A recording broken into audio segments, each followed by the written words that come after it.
विद्यार्थी मित्रांनो, आज आपण इयत्ता 10वीच्या पाठ्यपुस्तकाचा परिचय आपण करून घेणार आहोत. इयत्ता 9वी मध्ये आपण स्वातंत्र्योत्तर भारताचा इतिहास आपण अभ्यासला, म्हणजेच आधुनिक इतिहास अभ्यासला. आणि आज आपण भारतातील या आधुनिक इतिहासाचाच अभ्यास, त्याचबरोबर जागतिक घडामोडींचा अभ्यास आणि इतिहासाच्या संदर्भानं हा जो इतिहास आहे 10वी मध्ये तो उपयोजित इतिहास म्हणून ओळखला जातो. तो कशा रीतीने आपल्याला अभ्यासावायचा आहे याबाबत आपण माहिती आपणाला असणं गरजेचं आहे. आपण कोणत्याही गावाला जात असताना प्रथमतः कोणतं गाव, कोणत्या गावाला जायचं हे ठिकाण निश्चित करतो. त्यानंतर मग कोणत्या साधनानं जायचं हेही आपण निश्चित करतो. आणि मग आपण ते गाव म्हणजेच उद्दिष्ट निश्चित करतो आणि मग आपण त्या गावाला जातो. त्याच पद्धतीनं इतिहास आपणाला या 10वी मध्ये आपणाला शिकवायचा आहे. इतिहास आणि राज्यशास्त्राचा अभ्यास आपणाला इयत्ता 10वी मध्ये शिकवायचा आहे.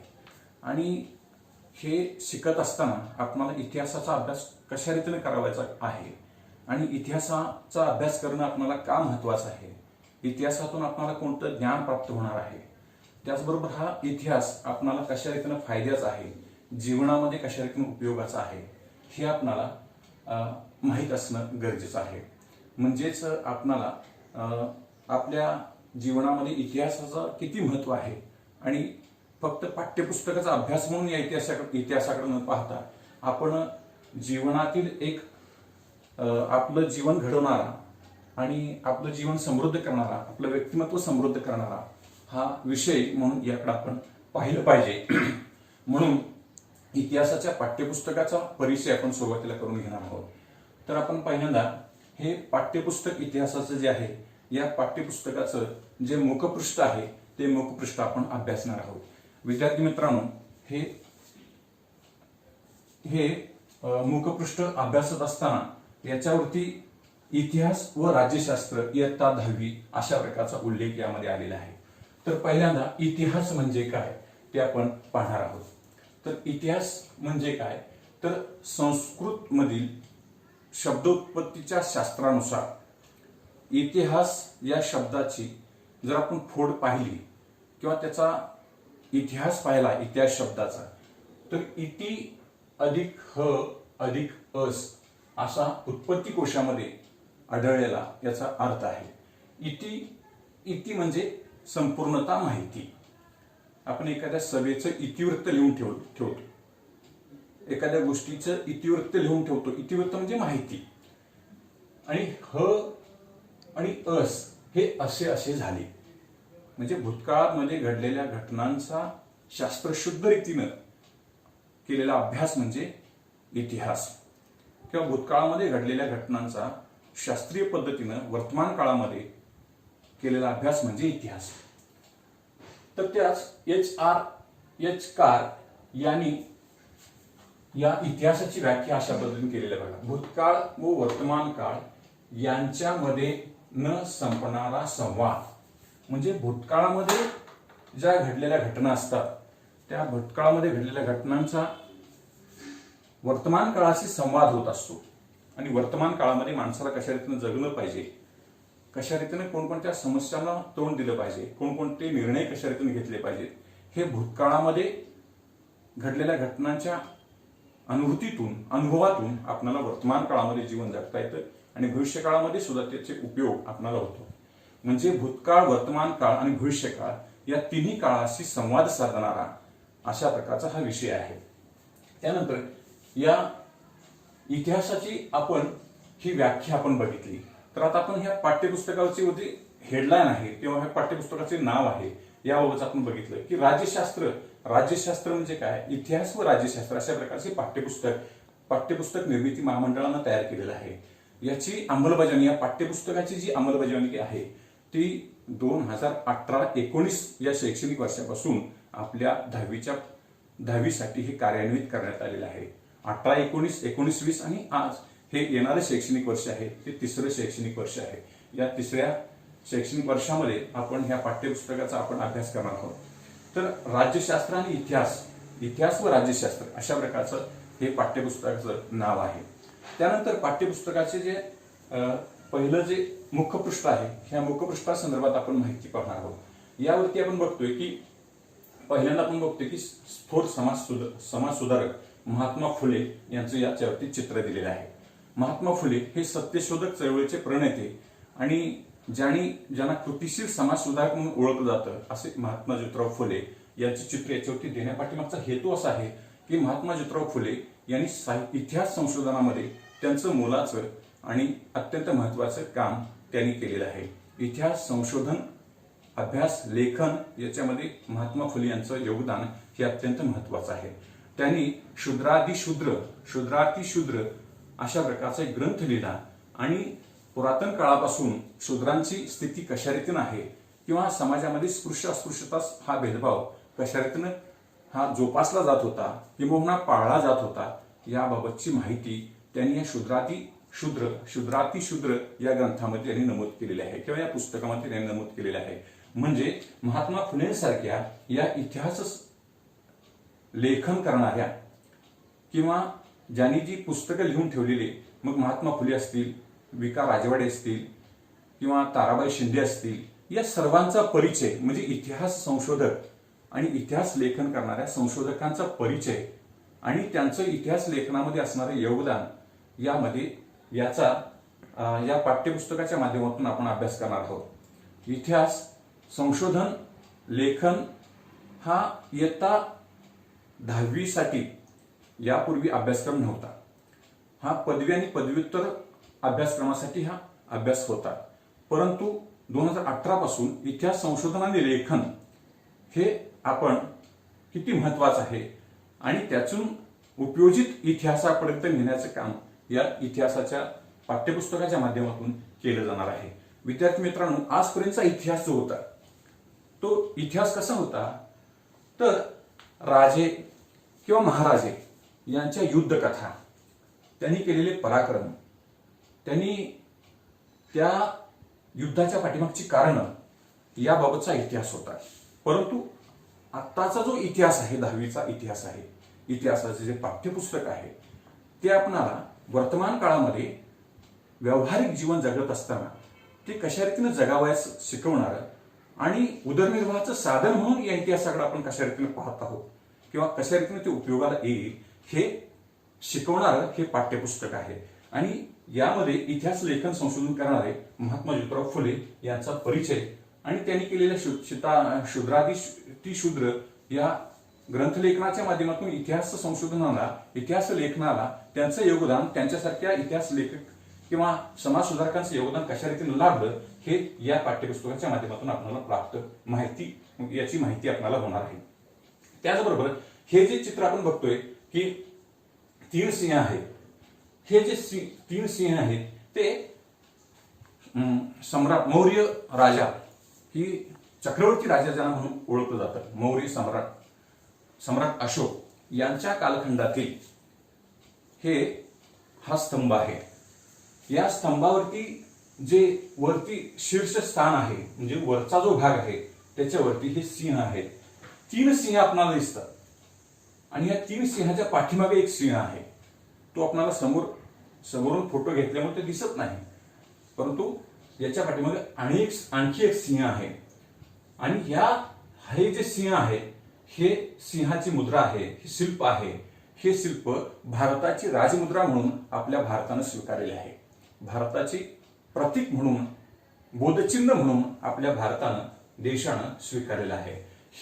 हा जो स्तंभ आहे विद्यार्थी मित्रांनो, आपल्याला माहित असणं फार गरजेचं आहे की हा जो स्तंभ आहे किती 50 फूट उंचीचा स्तंभ आहे आणि 50 टन वजनाचा स्तंभ आहे आणि या स्तंभावरती हे बोधचिन्ह किंवा हे शिल्प कोरलेलं आहे। इसवी सन पूर्व सम्राट अशोकांचा कालखंड जर आपण पाहिला तर इसवी सन पूर्व 200 ते 300 या कालखंडामध्ये हा सारनाथ येथील अशोक स्तंभ उभारण्यात आलेला आहे। त्यानंतर या अशोक स्तंभाच्या खालीच आपल्याला एक स्तूप दिसतो आहे, भारतहूत स्तूप। हा स्तूप देखील मौर्यकालीन सम्राट अशोकांच्या कालखंडातील हा स्तूप आहे आणि हा मध्य प्रदेशमधील हा स्तूप आहे। मौर्य राजा सम्राट अशोक यांच्या कालखंडामध्ये विविध कला कुसरी किंवा शिल्पकला विकसित झाल्या त्याचा एक नमुना म्हणून या ठिकाणी आपल्याला दिलेला आहे. म्हणजे कला आणि इतिहास, शिल्पकला आणि इतिहास, आणि या शिल्पकलाच्या माध्यमातून किंवा कलेच्या माध्यमातून आपल्याला जीवनामध्ये, दैनंदिन जीवनामध्ये रोजगाराच्या संधी कशा रीतीनं माणसाला किंवा विद्यार्थ्यांना उपलब्ध होतील याबद्दलची माहिती या पाठ्यपुस्तकाच्या माध्यमातून आपल्याला होणार आहे.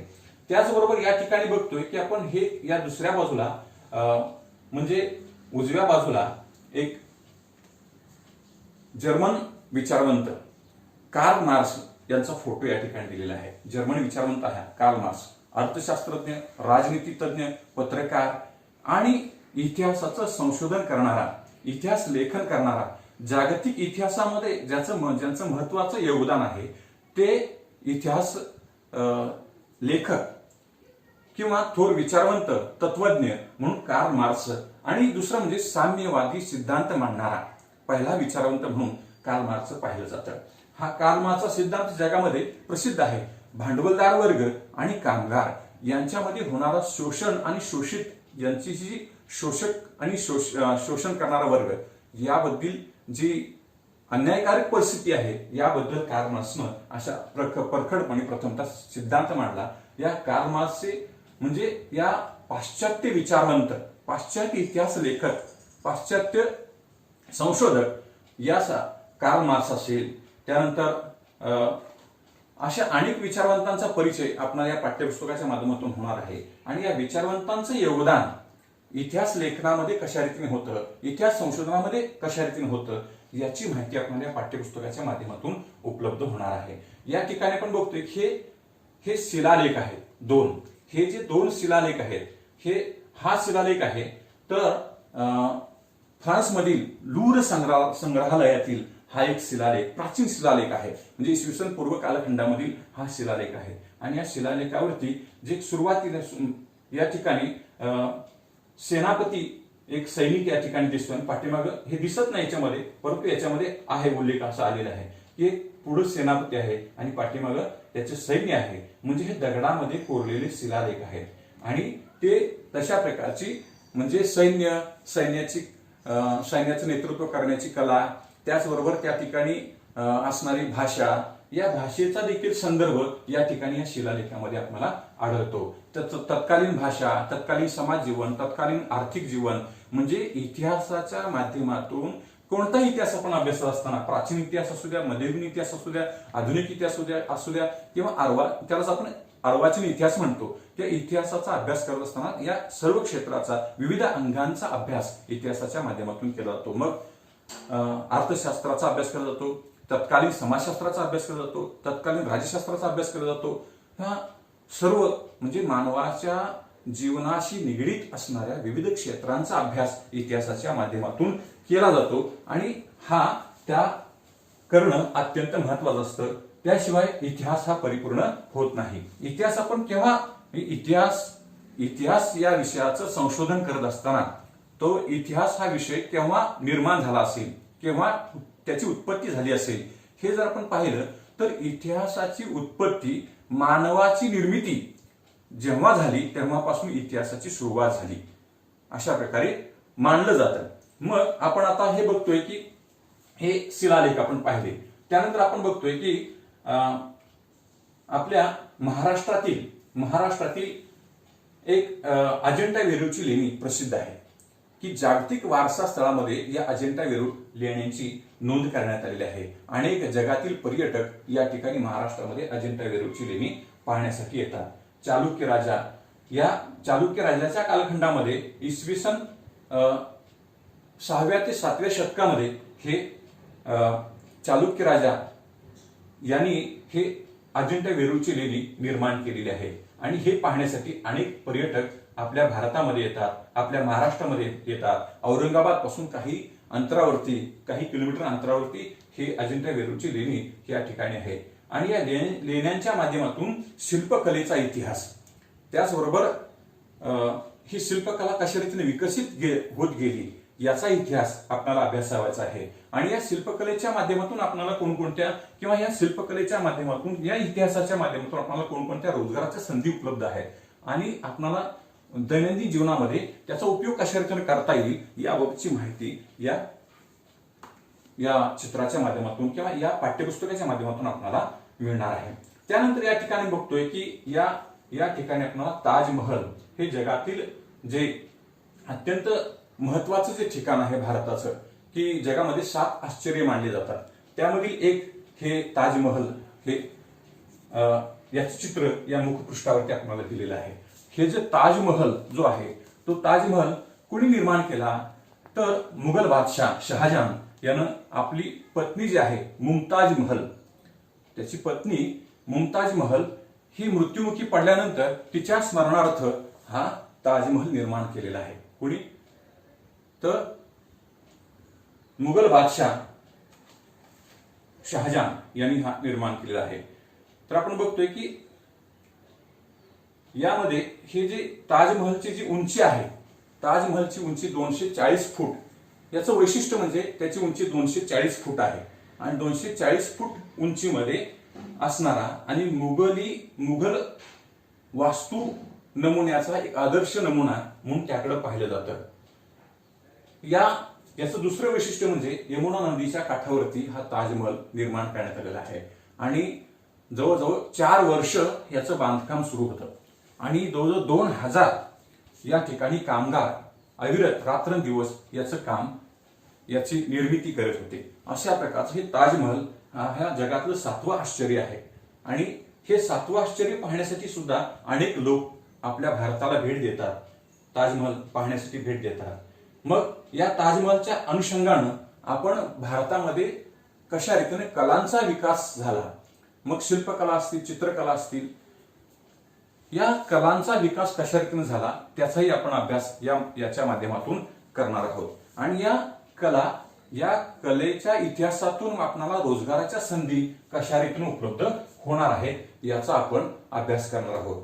म्हणजे आपण बघतोय की इतिहास हा भूतकाळामध्ये घडलेल्या घटना आहेत, परंतु त्याचा उपयोग वर्तमान काळामध्ये माणसाला कशा रीतीने करता येईल आणि भविष्य काळामध्ये आपल्याला कशा रीतीने त्या इतिहासा उपयोगी आहे. इतिहास खरं तर हा विषय कुतूहलाचा विषय आहे, अत्यंत कुतूहल जागृती करणारा, आपल्या मनामध्ये जाणीव जागृती करणारा, जिज्ञासू वृत्ती जागृत करणारा अशा प्रकारचा विषय आहे.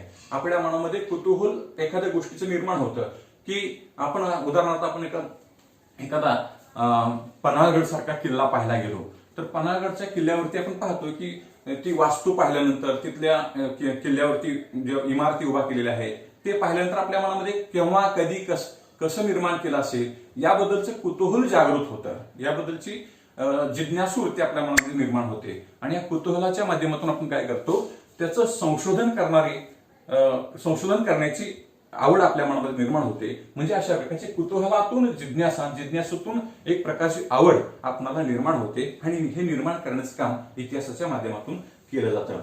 त्यानंतर आपण बघतोय की याच्यावरती हे ताजमहल, या ताजमहलच्या माध्यमातून या कलांचा इतिहास, भारतीय कलांचा इतिहास आणि या कलांच्या माध्यमातून रोजगाराच्या संधी कशा रीतीने माणसाला उपयोजित म्हणजे जीवन जगत असताना कशा रीतीने या कलांचा इतिहास उपयोगी आहे हे आपण या पाठ्यपुस्तकाच्या माध्यमातून पाहणार आहोत. दुसरं जे आहे या ठिकाणी पुस्तकाचं गाव हे या ठिकाणी चित्र दिलेलं आहे. तर महाबळेश्वर जवळून महाबळेश्वर जे आहे थंड हवेचे ठिकाण म्हणून सातारा जिल्ह्यामध्ये हे महाबळेश्वर हे एक सह्याद्रीच्या पर्वतरांगावरती असणारे एक ठिकाण आहे. तर या महाबळेश्वर पासून हे महाबळेश्वर सुद्धा एक पर्यटनाचं थंड हवेचं ठिकाण आहे आणि अनेक पर्यटक त्या ठिकाणी या नैसर्गिक वातावरणाचा, नैसर्गिक परिसराचा आनंद घेण्यासाठी वास्तव्यास येतात. मग विदेशी पर्यटक सुद्धा त्या ठिकाणी येतात, राहतात आणि तिथं असणारे थंड हवामान आहे, तेथील पर्यावरणीय सौंदर्य किंवा नैसर्गिक सौंदर्य आहे ते पाहण्यासाठी येतात. वृक्षवेली असतील किंवा दर्या डोंगर असतील, एक नजारा, एक अत्यंत अप्रतिम अशा प्रकारचं सौंदर्य, निसर्गाचं अप्रतिम सौंदर्य त्या ठिकाणी आपल्याला पाहायला मिळतं. आणि या महाबळेश्वर या पर्यटन स्थळापासून 5 ते 7 किलोमीटर अंतरावरती एक भिलार नावाचे गाव आहे आणि या भिलार या नावाच्या गावामध्ये एक महाराष्ट्र शासनाच्या वतीनं विद्यार्थ्यांच्या म्हणा किंवा लोकांच्या म्हणा, समाजातील सर्व स्तरातील लोकांच्या मनामध्ये वाचनाची आवड निर्माण व्हावी आणि या हेतून या ठिकाणी पुस्तकाचं गाव म्हणून हे भिलार गाव एक निर्मिती करण्यात आलेली आहे. आता पुस्तकाचं गाव म्हणजे काय, तर या ठिकाणी प्रत्येक जे काही घर आहेत त्या प्रत्येक घरामध्ये काही जे आपले मराठी साहित्य समृद्ध आहे, संत साहित्य, पंत साहित्य आणि तंत साहित्य, म्हणजे अनेक साहित्यिक समृद्ध मराठी साहित्य समृद्ध साहित्य मानलं जातं आणि मराठी भाषा समृद्ध करणारे साहित्यिकांची ओळख लोकांना व्हावी, मराठी भाषेचं ज्ञान लोकांच्या मध्ये वाढावं यासाठी आणि मराठी भाषेतील असणारे समृद्ध साहित्य लोकांपर्यंत पोहोचावं, साहित्यिक वारसा लोकांपर्यंत पोहोचावा या हेतून अनेक साहित्यिकांची पाठ्यपुस्तकं किंवा अनेक कथा असतील, कादंबऱ्या असतील, ललित लेख असतील किंवा कविता असतील, जीवन परिचय असतील किंवा आत्मकथन असतील, अशा प्रकारची अनेक प्रकारची पुस्तकं, साहित्य संपदा त्या ठिकाणी या प्रत्येकाच्या घरामध्ये ठेवण्यात आलेली आहे आणि त्या ठिकाणी आवर्जून लोक जातात आणि ती पुस्तकं घेऊन त्या ठिकाणी वाचतात आणि हे साहित्य जतन करण्याचं काम, साहित्य समृद्ध करण्याचं काम या भिलार या गावाच्या माध्यमातून केलं जातं आणि हे भिलार हे गाव महाबळेश्वर पासून 5 किलोमीटर अंतरावरती आहे आणि या गावाच्या एक नाविन्यपूर्ण उपक्रम महाराष्ट्र शासनानं राबवलेला आहे आणि ह्याची ओळख व्हावी आणि या ओळखीच्या माध्यमातून आपण इतिहासापर्यंत पोहोचावं, दैनंदिन जीवनामध्ये त्याचा उपयोग करावा या हेतून या ठिकाणी ह्या भिलार या गावाचे बोधचिन्ह, पुस्तकाचे गाव म्हणून हे बोधचिन्ह देण्यात आलेले आहे. त्यानंतर आपण बघतोय की जे इतिहासामध्ये जो अत्यंत महत्वाचं ज्यांचं फ्रान्समधील लूर हे एक संग्रहालय आहे, फ्रान्समधील लूर हे संग्रहालय आहे आणि या फ्रान्समधील लूर संग्रहालयामध्ये जे जगप्रसिद्ध चित्र जे आहे मोनालिसा या मोनालिसाचं जे इटालियन चित्रकार लिओनार्दो विंची यानं हे चित्र काढलेलं आहे आणि फ्रेंच मधील हे लूर संग्रहालयामध्ये ठेवण्यात आलेलं आहे. मग फ्रेंच या लूर संग्रहालयामध्ये जवळजवळ लाखभर अशा प्रकारचे वस्तू या ठिकाणी ठेवण्यात आलेले आहे की प्राचीन वस्तू आहेत, म्हणजे अश्मयुगीन कालखंडातील असतील, मध्ययुगीन कालखंडातील असतील किंवा आधुनिक कालखंडातील असतील, म्हणजे या वस्तू असतील किंवा तत्कालीन राजे महाराजांनी वापरलेले पोशाख असतील, तत्कालीन जीवनामध्ये राजा महाराजांनी वापरलेली भांडी असतील किंवा तत्कालीन जीवनातील दैनंदिन वस्तू असतील, या मग घरी वापरावयाच्या राजा महाराजांच्या वस्तू असतील, त्या ठिकाणी संग्रहित करून ठेवण्यात आलेले आहेत. विद्यार्थी मित्रांनो, या वस्तूंच्या माध्यमातून आपण काय करत असतो, तत्कालीन जीवनाचा इतिहास अभ्यासत असतो. इतिहास हा काल्पनिक विषय नाही. मी आपण म्हणतो की इतिहास एक शास्त्र आहे, लक्षात ठेवा. इतिहास हे काय आहे, शास्त्र आहे. इतिहास हा काल्पनिक विषय नाही. इतिहासाचा अभ्यास शास्त्रशुद्ध रीतीने केला जातो. म्हणजे शास्त्र कशाला म्हणतात की कार्यकारण भाव त्याचा शोधला जातो. खरोखर ते सत्यता त्याची पडताळली जाते. कल्पनेवरती आधारित इतिहास लिहिला जात नाही. सत्यता तपासून, पुरावे तपासून, त्यामध्ये असणारे पुराव्यांचा संदर्भ घेऊन इतिहास लिहिला जातो. म्हणजे हा इतिहास हा काल्पनिक विषय नाही किंवा कल्पनेनं निर्माण केलेला नसतो, तर काय त्याला शास्त्रीय आधार आहे, शास्त्रीय पुरावे आहेत आणि या पुराव्यांच्या माध्यमातून हा इतिहास लिहिला जातो. आणि तो इतिहास आपण कशा रीतीने लिहिला जातो, इतिहास संशोधन कशा रीतीने केलं जातं, इतिहास लेखन कशा रीतीने केलं जातं, इतिहास संशोधनाच्या पद्धती कोणत्या आहेत, इतिहास संशोधनाची साधनं कोणकोणती आहेत, इतिहासामध्ये कोणकोणती साधनं महत्वाची आहेत, मग ती भौतिक असतील, लिखित असतील, मौखिक असतील, ह्या साधनांचा देखील परिचय आणि त्या साधनांच्या माध्यमातून इतिहास संशोधनापर्यंत आपण कशा रीतीने पोहोचतो आणि इतिहास कशा रीतीने आपण अभ्यासावायचा याबद्दलची माहिती या पाठ्यपुस्तकाच्या माध्यमातून आपल्याला इयत्तेमध्ये आपल्याला प्राप्त होणार आहे. तर जगप्रसिद्ध मोनालिसा यांचे चित्र याच्यामध्ये देण्यात आलेले आहे. म्हणजे तत्कालीन जीवनामध्ये असणाऱ्या, म्हणजे प्राचीन कालखंडातील जे वस्तू संग्रहालय आहे, वस्तू संग्रहालयामध्ये आपण बघतोय की आपण अनेक ठिकाणी आपण पर्यटनाला जातो, सहलीला जातो आणि सहलीला गेल्यानंतर काय करतो विद्यार्थी मित्रांनो, आपण एखाद्या वस्तू संग्रहालयाला भेट देतो आणि वस्तू संग्रहालयामध्ये मग आपण कोल्हापूरला आपण गेलो तर कोल्हापूरला काय आहे, छत्रपती शाहूराजांचं काय आहे वस्तू संग्रहालय आहे आणि या वस्तू संग्रहालयामध्ये आपण बघतो की छत्रपती शहाजीराजांनी ज्या वस्तू वापरल्या, ज्या वस्तू वापरल्या त्या सर्व वस्तूंचा संग्रह त्या ठिकाणी करण्यात आलेला आहे. मग त्या वस्तूंच्या माध्यमातून आपण काय करतो, इतिहासापर्यंत पोहोचू शकतो. मग शहाजीराजे कोण होते, कसे होते, काय होते, केव्हा झाले, म्हणजे त्या वस्तूच्या माध्यमातून इतिहासाच्या पर्यंत आपण पुरातन काळामध्ये पोहोचू शकतो. आपण एखादी जर कोणतीही गोष्ट आता पूर्वी ज्या घडलेल्या घटना असतात, तर पूर्वी घडलेल्या घटना त्यात आपण पुन्हा त्याची पुनरावृत्ती करू शकत नाही. इतिहासामध्ये घडलेल्या गोष्टींची पुनरावृत्ती आपण करू शकत नाही.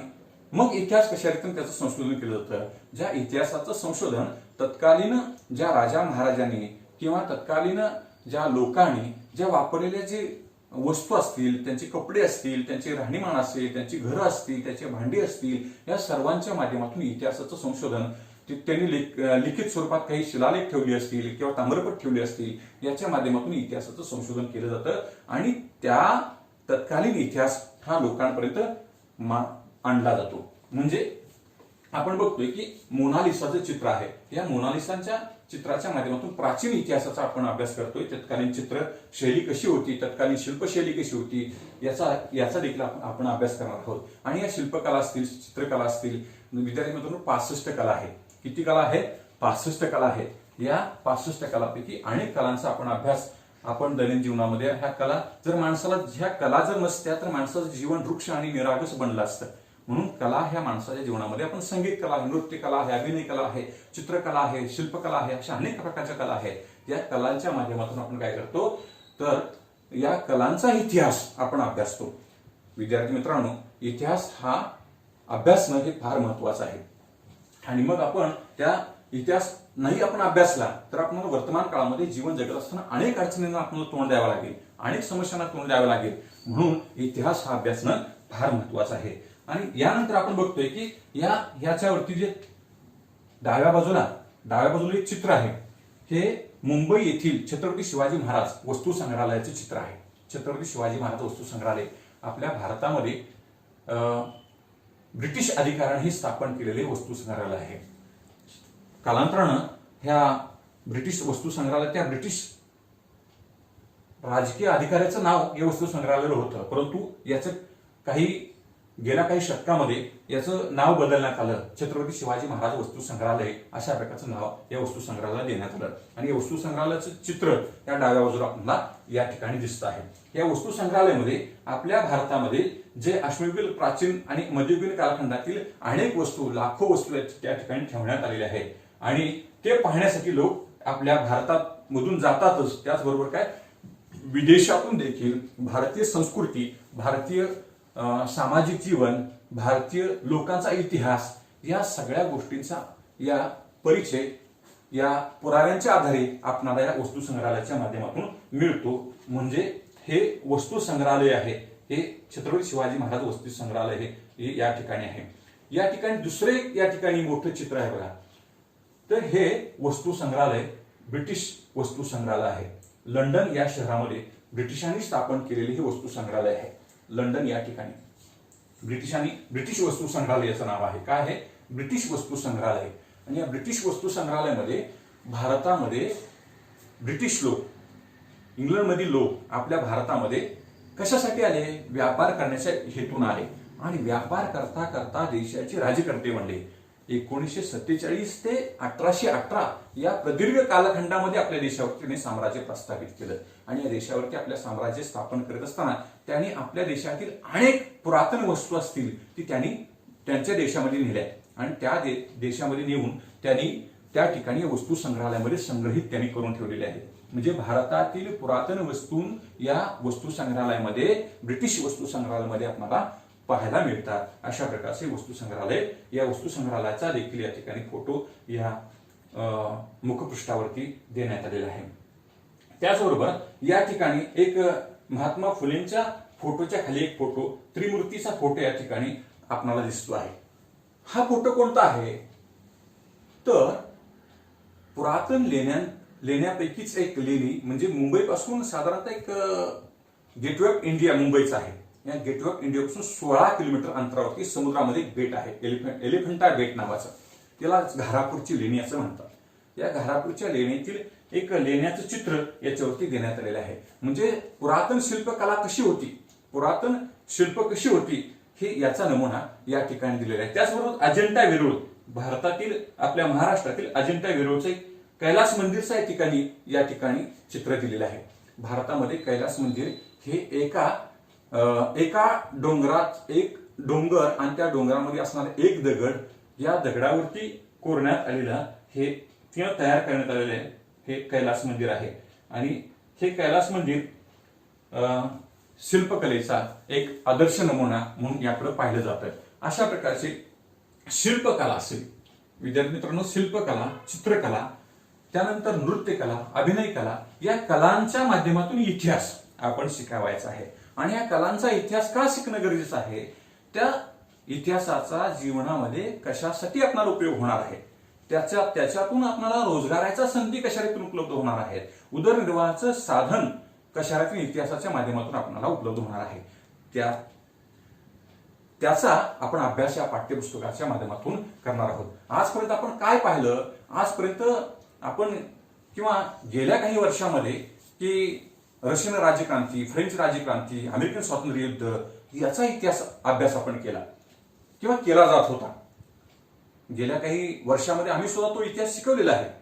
फ्रेंच राज्यक्रांती असेल, अमेरिकन स्वातंत्र्य युद्ध असेल, तर की लोकांच्या मधून ह्या फ्रेंच राज्यक्रांती, अमेरिकन स्वातंत्र्य युद्ध हे शिकून माणसाला दैनंदिन जीवनामध्ये त्याचा काय उपयोग आहे, अशा प्रकारचा एक सूर समाजातून निर्माण होऊ लागला. आणि म्हणून राज्यशासनानं असेल, पाठ्यपुस्तक निर्मिती मंडळानं असेल, याच्यामध्ये थोडासा परिवर्तन केलं आणि हा उपयोजित इतिहास म्हणजे व्यावहारिक जीवनामध्ये माणसाला उपयोगी पडण्यासाठी, त्याचं उदरनिर्वाहाचं साधन म्हणून त्याचा उपयोग करण्यासाठी तर इतिहास उपयोगी झाला पाहिजे आणि इतिहास अभ्यासला पाहिजे विद्यार्थ्यांनी. म्हणून हे पाठ्यपुस्तक आपल्याला अत्यंत सुंदर आणि अत्यंत चांगल्या रीतीनं हे इतिहासाचं पाठ्यपुस्तक निर्माण करण्यात आलेलं आहे.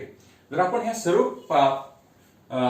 मुखपृष्ठातील सर्व चित्रांचा परिचय आपण करून घेतलेला आहे. आता आपण मलपृष्ठ बघणार आहोत. मलपृष्ठावरती आपण बघतोय की मलपृष्ठ हे जे याला आपण मलपृष्ठ असं म्हणतो, हे मुखपृष्ठ हे आणि मलपृष्ठ हे. तर ह्या मलपृष्ठावरती आपण बघतोय की मलपृष्ठावरती राज्यशास्त्राच्या संबंधानं चित्र याच्यावरती दिलेलं आहे. राज्यशास्त्र म्हणजे काय, राजकीय घडामोडींचा शास्त्रशुद्ध पद्धतीने केलेला अभ्यास. शास्त्र म्हणजे काय, कार्यकारण भाव तपासून पाहिला जातो. राज्यशास्त्र म्हणजे काय, राजकीय घडामोडी. कुठल्या राजकीय घडामोडी, भारतामध्ये घडणाऱ्या राजकीय घडामोडी. समाजकारण, राजकारण ह्या दोन्ही एकमेकाशी निगडीत असणाऱ्या गोष्टी आहेत. आणि या राजकारणाचा माणसाच्या समाज जीवनावरती अत्यंत प्रभाव पडत असतो. किंवा समाज आणि राजकारण, समाजकारण आणि राजकारण या दोन्ही गोष्टी एकाच नाण्याच्या दोन बाजू आहेत असं आपल्याला म्हणता येईल. तर राजकारण म्हणजेच राजकीय घडामोडींचा इतिहास, मग पुरातन काळातील राजकीय घडामोडींचा इतिहास आपण अभ्यासणार आहोत. राज्यशास्त्रामध्ये केला जातो. तर या इयत्तेमध्ये आपण काय अभ्यास करणार आहोत, तर राज्यशास्त्रामध्ये संविधानाची वाटचाल कशा रीतीने झाली, त्यानंतर ही राज्यशास्त्रामधील अत्यंत महत्वाची गोष्ट म्हणजे की निवडणुका. राजकारणातील महत्वाची गोष्ट म्हणजे काय, निवडणुका. या निवडणुका कोण घेतं, का घेतं, कशासाठी घेतं, त्यानंतर संविधान म्हणजे काय, ह्या सगळ्या गोष्टीचा परिचय आपण या पाठ्यपुस्तकाच्या माध्यमातून, राज्यशास्त्राच्या माध्यमातून आपण करून घेणार आहोत. तर याच्यामध्ये जे मलपृष्ठावरती जी चित्र दिलेली आहेत त्यामध्ये रमाबाई रानडेंचं चित्र आहे. हे काय आहे, रमाबाई रानडेंचं चित्र आहे. ह्या रमाबाई रानडे कोण होत्या, तर समाजामध्ये स्त्रियांना कशा रीतीने हीन प्रकारची वागणूक दिली जात होती आणि समाजातील स्त्रियांच्या बाबत जे स्त्री सुधारणा चळवळीमध्ये ज्यांचं योगदान महत्वाचं आहे त्या म्हणजे रमाबाई रानडे असतील, ताराबाई शिंदे असतील, या किंवा महात्मा फुले असतील, या सारख्या समाज सुधारकांनी कशा रीतीने सामाजिक सुधारणा घडवून आणल्या, स्त्रियांच्या उद्धारासाठी कोणकोणत्या स्त्रीवादी इतिहासकारांनी कशा रीतीने चळवळी उभ्या केल्या याबद्दलची माहिती आपण या राज्यशास्त्राच्या माध्यमातून करून घेणार आहोत. तर यामध्ये आपण बघतो की रमाबाई रानडेंचं चित्र याच्यामध्ये आहे. त्यानंतर काय आहे, तर याच्यामध्ये निवडणुका आणि निवडणूक प्रक्रियेतील महत्वाची गोष्ट म्हणजे काय, मतदान. पूर्वी मतदान हे कशाने घेतलं जात होतं, तर मतपेटीच्या माध्यमातून घेतलं जात होतं. म्हणजे काय, मतपत्रिका छापल्या जायच्या आणि मतपत्रिका छापल्यानंतर या मतपत्रिका प्रत्येक मतदाराला दिली जायची आणि मतपत्रिकेवरती चिन्ह असायची आणि त्या चिन्हावरती शिक्का मारायचा, ठसा उठवायचा आणि त्या ते मतपत्रिका घडी करायची आणि त्या पेटीमध्ये, बॉक्समध्ये टाकायची.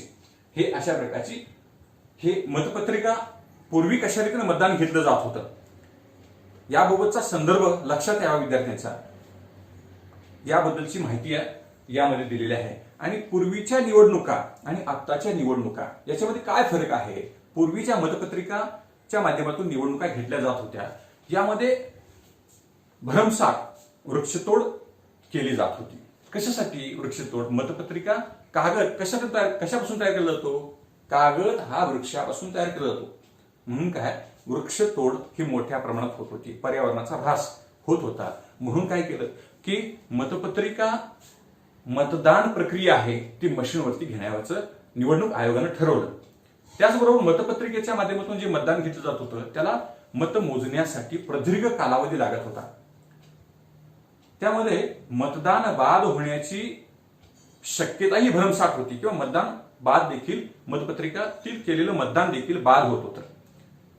म्हणून निवडणूक आयोगानं ह्या मतपत्रिकेवरती मतदान घेण्याऐवजी 1990-91 या कालखंडापासून मशीनवरती electric voting machine EVM electric voting मशीनवरती मतपत्रिका मतदान घेण्यावरचे ठरवलं किंवा मतदान घेतलं जात आहे. आज आपण बघतोय की ग्रामपंचायती निवडणुका असू द्या, पंचायत समितीच्या निवडणुका असू द्या किंवा लोकसभेच्या विधानसभेच्या निवडणुका असू द्या, या सर्व निवडणुका आज आपण की EVM म्हणजे इलेक्ट्रिक व्होटिंग मशीनच्या माध्यमातून घेण्यात येत आहेत. तर या इलेक्ट्रिक व्होटिंग मशीनच्या माध्यमातून मतदान प्रक्रिया कशी होते, निवडणूक आयोग म्हणजे काय, राजकीय पक्ष म्हणजे काय, राजकीय पक्षामध्ये पुन्हा राष्ट्रीय पक्ष, प्रादेशिक पक्ष आणि प्रादेशिक पक्षांचं काम, राजकीय पक्षांचं काम, राष्ट्रीय पक्षाचं काम, ही संविधानामध्ये लोकशाही किंवा लोकशाही टिकवण्यामध्ये निवडणुका कशा महत्वाच्या आहे, निवडणुका आणि राजकीय पक्ष यांचा सहसंबंध कसा आहे, मतदार आणि पक्ष यांचा कशा रीतीनं एकमेकांमध्ये दुवा आहे, म्हणजे ह्या सगळ्या गोष्टीचा अभ्यास आपण या राज्यशास्त्रामध्ये करणार आहोत. आज आपण त्यानंतर हे दुसरं जे चित्र आहे या ठिकाणी, हे काय आहे बघा, या ठिकाणी हे चित्र दिलेलं आहे. कोणतं चित्र आहे तर हातामध्ये पृथ्वी गोल आहे आणि त्याच्यावरती एक रोप आहे हातामध्ये धरलेलं आहे. तर हे चिन्ह आपल्याला काय, पर्यावरण परिरक्षण, कशाचं, पृथ्वीचं पर्यावरण परिरक्षण केलं पाहिजे. पर्यावरणाचा दिवसेंदिवस काय होतो आहे, ऱ्हास होत आहे, मोठ्या प्रमाणात वृक्षतोड होते आहे, ओझोनचा थर कमी होत आहे, अतिनील किरण सूर्याची पृथ्वीवरती येत आहे, पृथ्वीची धूप वाढते आहे किंवा उष्णता वाढते आहे, पाण्याची धूप होते आहे, मातीची धूप होते आहे, पण मातीचा ऱ्हास होतो आहे, पाण्याचा विनाश होतो आहे. आणि यामुळे काय होते, अवकाळी पावसासारख्या समस्या या आपल्या देशामध्ये किंवा जगाला भेडसावत आहेत. मग कधी काही ठिकाणी महापूर येतो आहे, काही ठिकाणी दुष्काळ पडतो आहे. अशा प्रकारची विषमता या पृथ्वीवरती आपल्याला दिसते आहे. नुकतंच चक्रीवादळ झालं, रत्नागिरी किंवा समुद्रकिनारे जे राहणारे लोक आहेत त्या चक्रीवादळाचा फटका या लोकांना झाला. म्हणजे अशा प्रकारच्या नैसर्गिक आपत्ती कशामुळे येतात की पर्यावरणामध्ये माणसानं जास्तीत जास्त हस्तक्षेप केल्यामुळे. म्हणजे पर्यावरणाचं रक्षण हे माणसानं केलं पाहिजे. या पर्यावरण रक्षण करणाऱ्या काही स्वयंसेवी संस्था आहेत, शासनाच्या माध्यमातून पर्यावरणाचं रक्षण कशा रीतीने केलं जातं याबद्दलची माहिती या पाठ्यपुस्तकाच्या माध्यमातून आपल्याला होणार आहे. त्यानंतर आपण बघतोय की या ठिकाणी काय वयोवृद्ध माणसाचं या ठिकाणी चित्र दिलेलं आहे. हे कोण आहे तर बिहारमधील श्यामशरण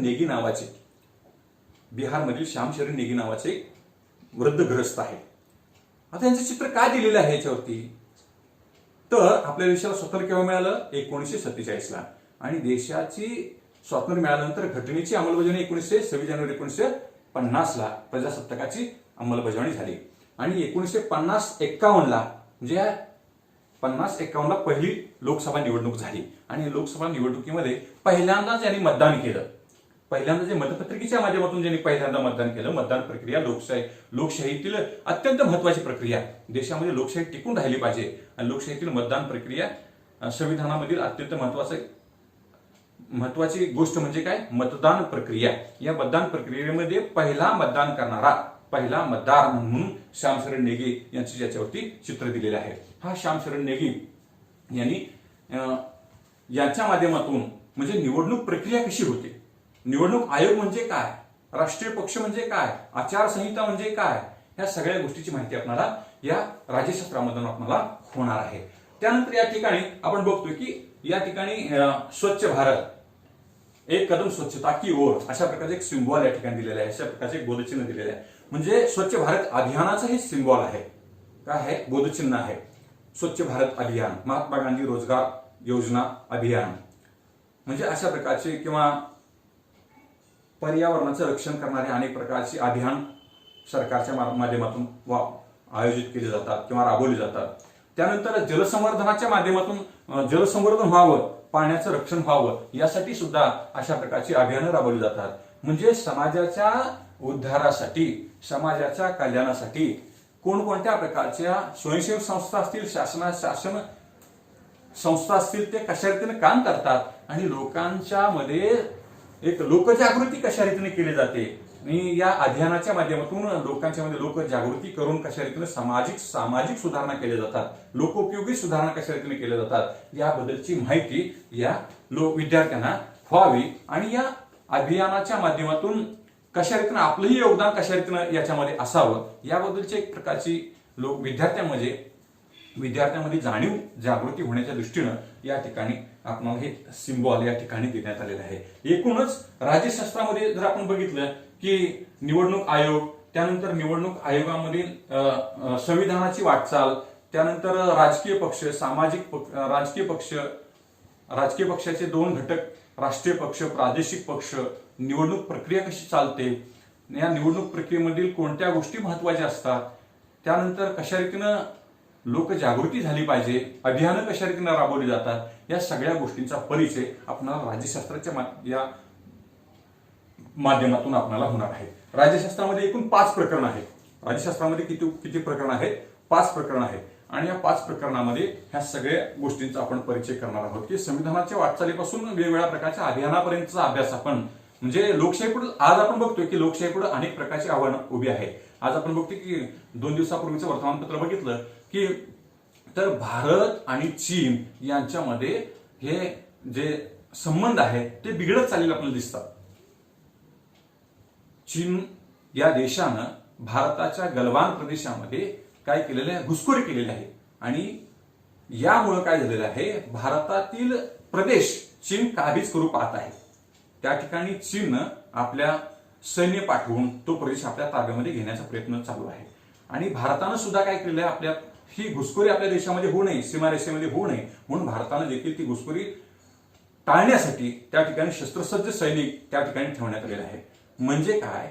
हे या सगळ्या भारतापुढे अशा प्रकारची विदेशातील परदेशातील अतिक्रमणाची किंवा आक्रमणाची आव्हानं आहेतच, परंतु लोकशाहीमध्ये आपल्या देशामध्ये लोकशाही टिकवत असताना प्रादेशिकता आहे, म्हणजे प्रादेशिक अवास्तव प्रादेशिकता असते किंवा भाषिक भेद असतो किंवा राज्यामध्ये सीमावाद आहे, मग महाराष्ट्र कर्नाटक असेल किंवा अशा प्रकारचे सीमावाद असतील, यामुळे लोकशाही कशा रीतीने धोक्यात येऊ लागलेली आहे. किंवा आपण बघतो गडचिरोली, भामरागड या ठिकाणी काय आहेत? आदिवासी लोक आहेत, आदिवासी लोक बहुतांशी राहतात आणि या आदिवासी लोकांनी त्या ठिकाणी वन विभाग हा आमच्या हक्काचा आहे, त्याच्यावरती कोणत्या प्रकारचं सरकारनं हस्तक्षेप करू नये यासाठी त्यांनी अनेक प्रकारच्या चळवळी त्या ठिकाणी या उभ्या केलेल्या आहेत. म्हणजे सरकारचे कायदे आहेत, सरकारचे नियम आहेत, ते त्या ठिकाणी पाळले जात नाहीत आणि त्यामुळे काय होत आहे? हे सरकार म्हणजेच काय? लोकशाही किंवा संविधान, कायदा, या कायद्यामध्ये सरकारने केलेले कायदे आहेत, त्या कायद्याची अंमलबजावणी करणं हे प्रत्येक नागरिकाचं कर्तव्य आहे, परंतु काय केलं जात आहे? या कर्तव्याचे पालन केले जात नाही आणि त्यामुळं या ठिकाणी लोकशाहीला अडथळा निर्माण होतो आहे. म्हणजे प्रादेशिक भेद असतील, भाषिक भेद असतील किंवा सीमावाद असतील, याच्या माध्यमातून आपल्याला ही लोकशाही कशा रीतीने अडचणीत येऊ पाहते आहे हे या ठिकाणी राज्यशास्त्राच्या माध्यमातून आपल्याला अभ्यासायचं आहे. म्हणजे राज्यशास्त्रामध्ये किती प्रकरण आहे? एकूण 5 प्रकरण आहेत. आणि इतिहासामध्ये किती प्रकरण आहे? एकूण 9 प्रकरण आहेत. इतिहासामध्ये विद्यार्थी मित्रांनो किती प्रकरण आहेत? या पाठ्यपुस्तकामध्ये 9 प्रकरण आहेत. आणि या 9 प्रकरण, आता आपल्याला मी सुरुवातीला एक उदाहरण तुम्हाला सांगितलं, आपल्याला कोणत्या गावाला जायचं आहे त्या गाव अगोदर आपण निश्चित केलं पाहिजे. मग त्यासाठी जाण्याचा मार्ग कोणता आहे तो साधन निश्चित केलं पाहिजे. त्याच पद्धतीने आपल्याला या इयत्ता 10वी मध्ये हे जे पाठ्यपुस्तक आहे हे पाठ्यपुस्तक आपल्याला किती मार्काला अभ्यासावायचं आहे, तर इतिहास आणि राज्यशास्त्र मिळून 50 गुण यासाठी आहेत. किती मार्काची परीक्षा आपल्याला द्यायची आहे, तर 40 मार्कांची परीक्षा आहे. 40 मार्कांची परीक्षा आहे. 40 गुणांची प्रश्नपत्रिका असणार आहे. या 40 गुणांच्या प्रश्नपत्रिकेमध्ये जे 38 गुण आहेत, 38 गुण इतिहासासाठी आहेत. किती? 38 गुण. आणि राज्यशास्त्रासाठी किती गुण आहेत? 12 गुण आहेत. 38 आणि 2 40 आणि 10 50 असे एकूण 28 गुण आहेत. इतिहासासाठी किती गुण आहेत? 28 गुण आहेत. इतिहासासाठी किती गुण आहेत? 28 गुण. आणि राज्यशास्त्रासाठी 12 गुण आहेत. अशी 40 मार्काची लेखी परीक्षा आपली होणार आहे. किती मार्काची? 40 मार्काची. आणि 40 मार्काची लेखी परीक्षा आणि जी अंतर्गत मूल्यमापनासाठी तुम्हाला किती गुण आहेत? 10 गुण आहेत. असे अंतर्गत गुण 10 अधिक लेखी गुण 40 असे 50 मार्कासाठी इतिहास व राज्यशास्त्र हे पाठ्यपुस्तक आपल्याला या इयत्तेमध्ये अभ्यासावायचं आहे. अशी एकूण 50 गुणांची परीक्षा आपल्याला या इयत्तेमध्ये द्यावायची आहे. विद्यार्थी मित्रांनो, हे जे पाठ्यपुस्तक आहे अत्यंत आपल्या मनामध्ये कुतूहलाची जी निर्मिती करून ते कुतूहल आपणाला कशा रीतीनं त्या कुतूहलाची जे ज्ञान ती परिपूर्ती आपण करावायची किंवा अनेक प्रकारच्या जाणीवांचा विकास, अनेक प्रकारचं ज्ञान, अनेक प्रकारचा साहित्यिक समृद्ध वारसा, सांस्कृतिक समृद्ध वारसा, ऐतिहासिक गड किल्ले, शिल्पकला असतील, अशा विविध कला असतील, त्यानंतर प्रसार माध्यम असतील, या सगळ्या गोष्टींचं ज्ञान आपल्याला करून देणारच आहे. त्याचबरोबर आपल्याला काय देणार आहे? हे उपयोजित इतिहास आहे. इयत्ता 10वी मध्ये आपण काय अभ्यासतो? इतिहास, उपयोजित इतिहास. पुन्हा मी सांगतोय की उपयोजित इतिहास जनांचा इतिहास म्हणून आपलं पाहिलं जात आहे. आपल्याला जीवनामध्ये, दैनंदिन जीवनामध्ये व्यवहारिक ज्ञान मिळालंच पाहिजे. त्याचबरोबर उदरनिर्वाहाचं साधन देखील आपल्याला मिळालं पाहिजे.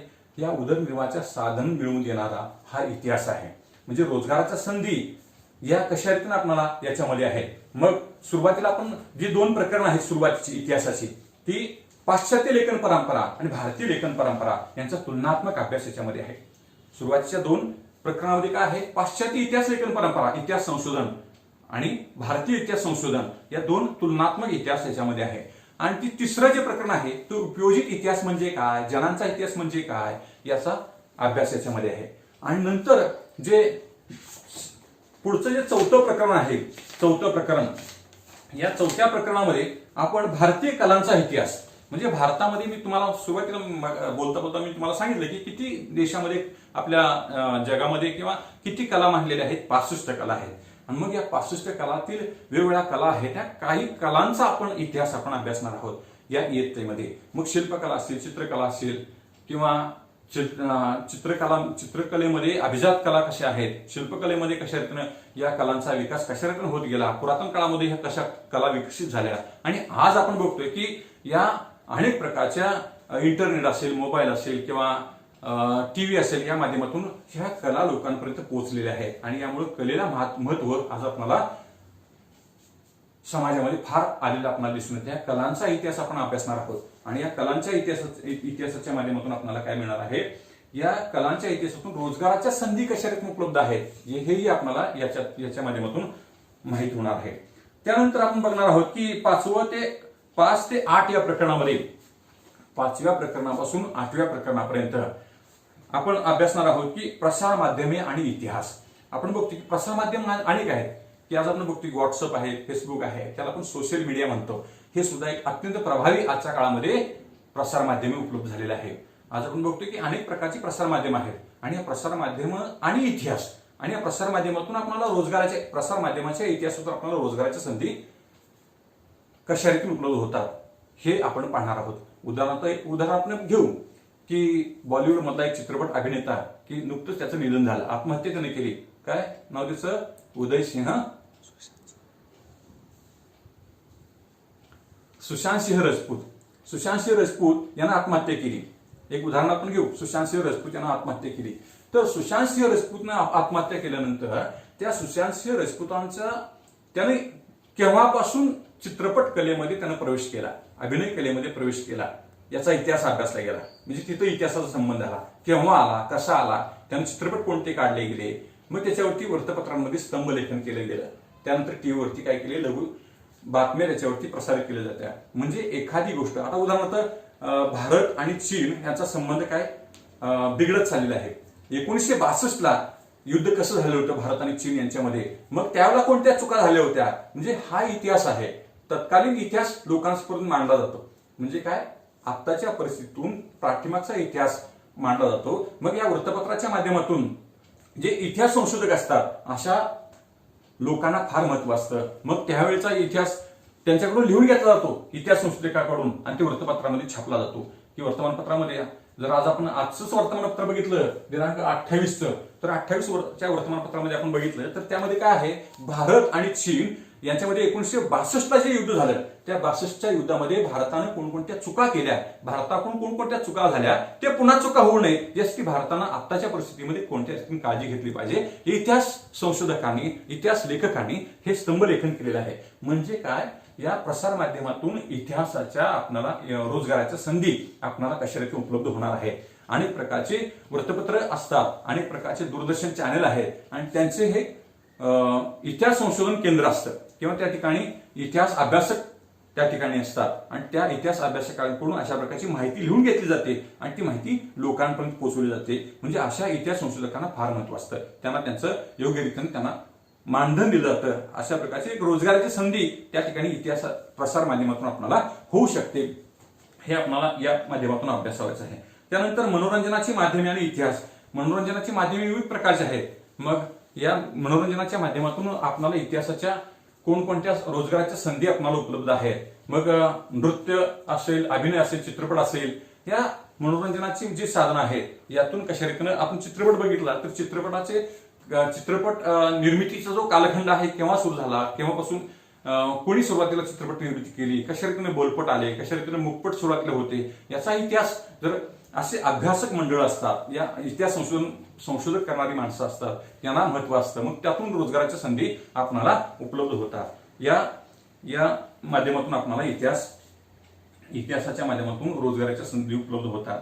त्यानंतर खेळ आणि इतिहास आणि पर्यटन आणि इतिहास. आज आपण बघतो एखाद्या ठिकाणी खेळ आणि इतिहास, भारतामध्ये कोणकोणत्या प्रकारचे सामने राज्य पातळीवरती असतील, देश पातळीवरती असतील, ते सामने होतात आणि त्या सामन्यामध्ये कोण कसा खेळला याचं इतिहास संशोधन, खेळाचा इतिहास लिहिला जातो आणि खेळाचा इतिहास खेळाच्या माध्यमातून तो जतन करून ठेवला जातो. तो इतिहास जतन करून ठेवला जातो आणि लोकांपर्यंत पोहोचवला जातो. म्हणजे अशा इतिहास संशोधकांच्या खेळाचा इतिहास संशोधन करणाऱ्या माणसांची गरज ह्या प्रसार माध्यमांना असते.